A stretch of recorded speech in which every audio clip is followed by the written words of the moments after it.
At ibang box na tayo. Hindi mahaba.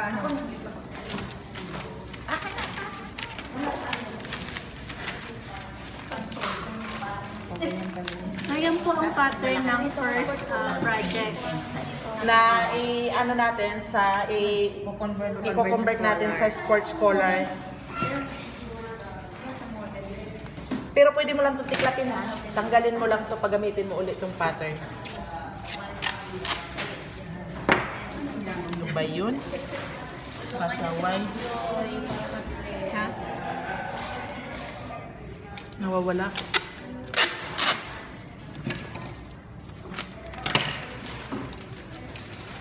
Yan, nakalikit na yan. Ibig sabihin, uwi ko na yan. Nakawala yan. Hindi ko na tatanggalin yan. Sayo na yan. Lagyan mo ng pangalan, baka Uwi ko na yan. Okay, kulang pa ng roller.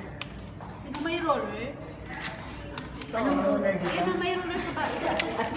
Okay. I-convert natin siya sa sa sports collar. So di ba yung dating ng blouse natin, may extra tayong 3/4. Yan, i-extra din tayo ng 3/4 dito para sa butones na to.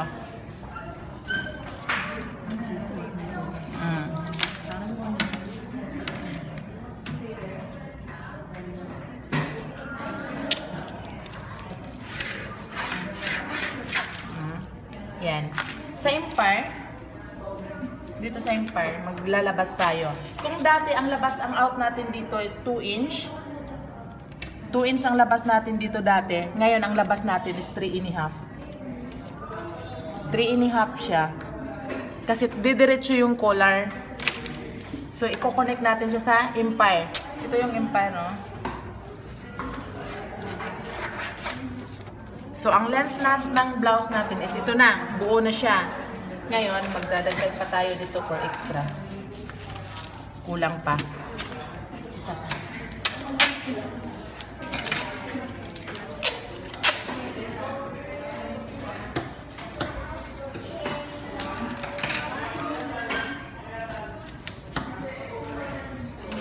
Then, ang ano natin, 3.5 inch. Ang back natin, 3.5 inch. So, dapat maging 3.5 siya. Okay. 3.5 inch. So, kung 3.5 inch ang distance natin, so 7, di ba? 7 is standard. Yun din ang iaakyat natin dito. Ang 3.5? Yan din ang iaakyat natin. So, yun na yung gagano na siya. Tapos, dito, 3 inch ang 3.5 inch ang out dito sa sa ito 3.5 inch dito 3 inch lang, then ko-connect mo siya pa-slide kung ano yung slide ng nito, ganun din siya mag-balance Parallel sila. Then connect din siya dito siya didiretso. Yan ang diretsyon niya. Kung gusto niyo ng design na medyo may ganyan, ito, gaganon lang to. Paano design din? Paano design? Nakikita mo? Kung nakikita niyo gusto niyo may design na ganito, ganon lang siya. Ganito siya.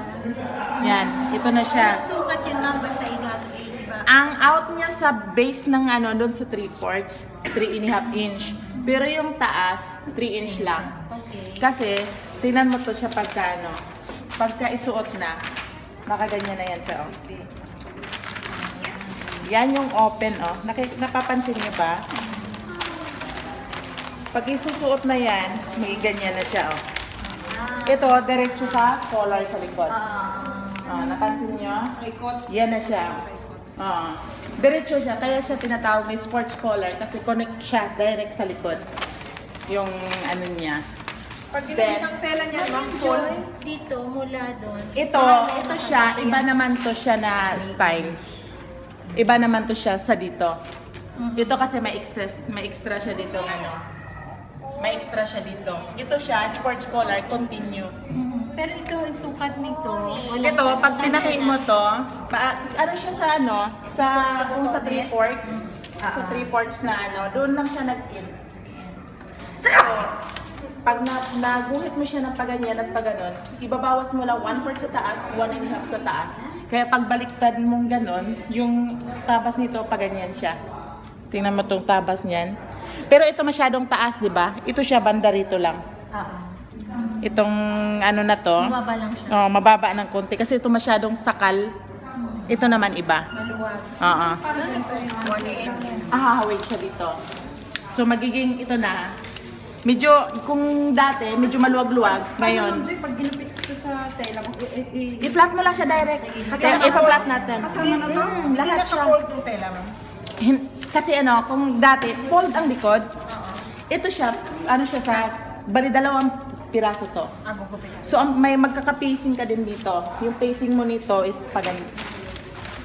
Ang pacing mo nito, kalahati ng shoulder. Yan ang magiging pacing, oh. Hindi na ito. Hindi yan. Buo na yan siya sa katawan. Pero ito, magiging pacing to, oh. Gaya nito. Ibarin ko na. Yan, oh. Tingnan mo yung pacing. Buo. Malapad. Oo. So kung anong lapad nun, ganun din yung magiging pacing niya. Kaya pagka ibaliktad mo yung collar, ganun din ang kita. Ano, linis din. Ano yan? Ito putol, hindi siya sports collar. Buo siya. Ito, diretso. Continuous siya. Yan, tugtong mami yan. Oo. Ano yan? Parang yung blouse na ginawa niya. Nung dati, ito, iba lang siya na continue lang siya. Continuous sports Pero collar. mami, yung luwag niya nasa amin na rin. Nasa Kasi sa inyo lang ang na. habol namin. Yung collar lang, So kung gusto mo blousey or loose or ano, nasa sa inyo. Pero ang ano dart natin was nanggaling dito. Okay. Kasi So may ito, dart pa rin po siya. may dart siya. Tingnan nyo, igupit ko na lang siya para makikita. Yan lang gaya. Oo, yung first project natin. Yung first project, yun pa din yung sunod. Kukonvert lang siya. Madadagdagan lang. Ito lang magiging dagdag. Yan. Tignan mo, sa 3/4 lang siya, tapos yung nagbago. Pwede na lang gamitin yung first project namin. Ito siya sa ano. 1.5. Ito dito, umakyat siya ng 1.5, tapos bumaba siya, umakyat siya ng 1.5, tapos bumaba siya ng 1/4. Tingnan niyo to. Ito yung continue, di ba? Yan Yan yung bali ano niya, taksulok niya, di ba? Umakyat siya ng 1.5, tapos bumaba siya ng 1/4. Para yung balance nung balance nung ito, hindi siya masyado dito, yung V na yan, hindi siya masyado dito. Medyo baba siya ng konti. Kasi nga, magpapacket tayo. May packet ito So, teka lang, tapusin muna natin ito.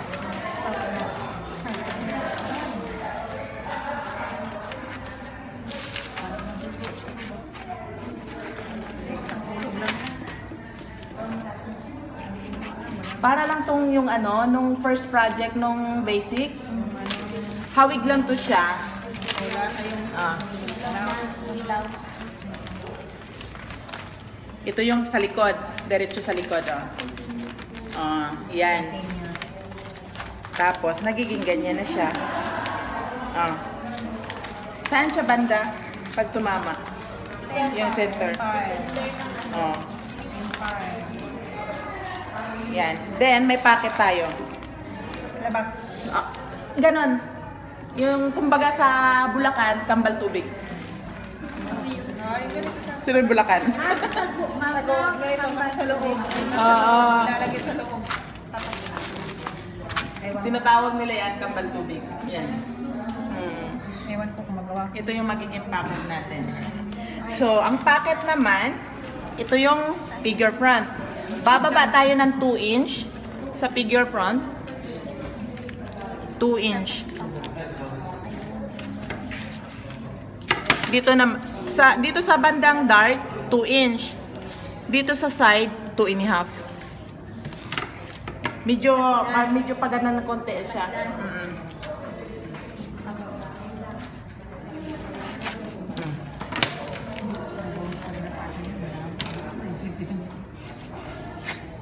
Yan.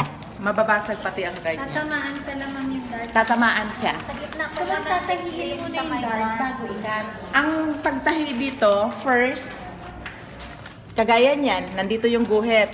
So ngayon, ititrace mo siya sa ilalim. Pag matrace mo siya sa ilalim, gumupit ka ng canvas. Gumupit ka ng canvas ng almost 2 inch. Na kagaya kung anong haba niyan, anuhan mo siya lagpasan mo siya ng 3/4 kabilaan. So, itinrace mo na sa ilalim, ilapat mo na dito ang lagyan mo na siya ng canvas sa ilalim ng ganyan. Tapos, pagka malagyan mo siya ng canvas, itatahi mo siya para makita mo. Ngayon, pagbaliktad mo ng ganyan, lagyan mo na naman siya dito ng tela. Paglagay mo dito sa tela, paglagay mo dito sa ang canvas sa ilalim, para medyo matigas yan, hindi laylay. Lagyan mo muna ng canvas yan. Pagka malagyan mo na siya ng canvas, ang tela sa labas din. Kung paano nilapat yung canvas sa ilalim, ganun ang lapat sa tela sa labas. Yung tela naman din, may maliit na canvas na depende sa kung anong size ang gusto. Igagawa ko to sa next Friday igagawa ko to sa separate na maliit na tela. Kasi para makita nyo kung paano gawin. Tapos pagka itutupin na ganyan, ibaliktad sa loob, matitira na lang sa labi ito. Parang naging pipe. Parang piping siyang pa-side. Yan. So yung paglagay dun ma'am, nasa tama. Ang tela nasa labas. Pagpasok niya sa loob, matitira ito. Itatago. Gagawa ko nito next Friday para makita niyo kung paano ang proseso sa paggawa ng packet. Pero ito, itry niyo nang itabas. I-convert niyo na lang yung yung first project sa ganito. Sa ganito na style. So, okay. Ngayon ang back, 3 inch siya. So, ito yon. Pagka natahin nyo tong parehong shoulder, tahin nyo parehong shoulder. Parehas baliktad. Ganyan. Itahin nyo siya ganyan. Itong collar, huwag nyo munang galawin. Pagtahin na ganyan, magtira kayo dito ng 1/4 sa allowance. Huwag nyo itahi pati allowance. Doon lang kayo mag-last sa pinakaguhit. Mag-slash kayo ng konti para ito mabali. Mabali ito, itatahi naman to dyan. So, pagka na-connect na siya pareho. Pero before nyo i-connect ito, di ba dalawa ito, maging dalawa. Yung ipagdugtong nyo muna itong parehong collar. Separate. Saka nyo idugtong ang parehong shoulder sa back and front. Pagkatapos, pag nagdugtong na ang back and front, saka nyo to i-prepare sa pagbali dyan. Tingnan mo, pag nakatahi na to, pareho. Tapos ito may konting allowance. Paano to mapapunta doon? So medyo islasan nyo ng 1/4 itong gilid ng collar. Islasan ng 1/4 para mabali siya, paliko papunta doon. Matatahi na siya katabi niyan. Yan. Tapos pag isuot na yan, ang way naman na pagsuot, magiging yan likod. Ito ang sandali nga lang. I-scotch tape na nga lang natin sandali. Yung likod hindi na babaguhin yun tabas na. Basta kung to, distance nito, 3.5, dapat 3.5 din to. Kasi dito yan siya kukonek Yan, no? Diyan yan kukonek. Sige, i-connect mo na yung pagkakit. Bubukit na lang ko ng tape. Babaklasin mo rin to. Kasi hindi din siya matatabas ng nakakonek itong collar. Yan. Hindi ka mapulit. Gupitin mo lang yung scotch tape. Yan. So, nakaganyan, nakatahi na siya. Ito, i-connect mo rin to dito sa kabila. Pero lahat siya secret. Sa ilalim. Isa pa.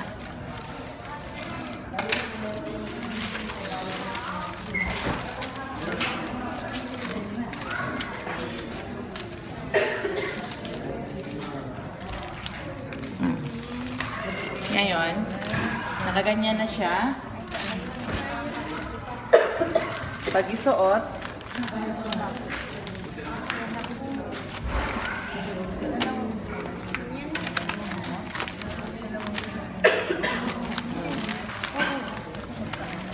na ano na kita, klaro na yung forma. Oh, maging ganyan yan siya. Tapos, length lang ng blouse ha. Nasaan yun? Para makita yung likod. Ito. Sleeveless yan. Siyempre may sleeve.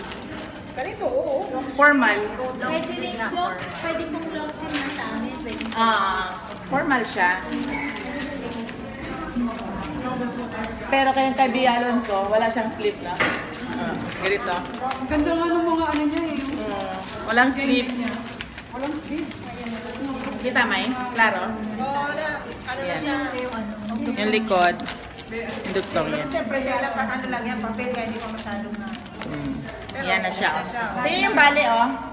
Kaya ang ano, ang collar, medyo pagguhit ng ano, di ba, naka-slide siya ng konti para sasabay siya dito.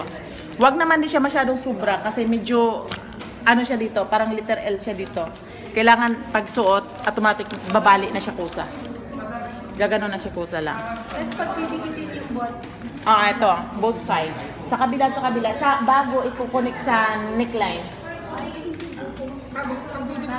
Pagdugtungin mo na parehong collar, then parehong shoulder.